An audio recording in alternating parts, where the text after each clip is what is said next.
How to turn off Vibrate on iPhone. To get started, first of all go ahead and open up the Settings application on your phone.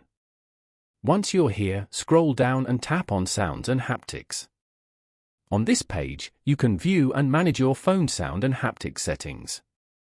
These settings allow users to customize both the audio feedback and physical vibrations, haptics, for various actions and notifications.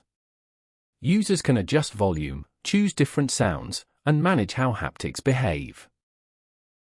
Haptics can be enabled or disabled for the keyboard, system controls, and specific alerts. Here, go to the ringtone and alert section at the top and go to Haptics. Now, select Never Play. This means that haptics will not play when iPhone rings or receives an alert.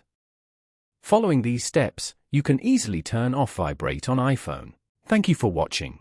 Please leave a like if this tutorial helped you, or leave a comment below if you have any questions related to the video.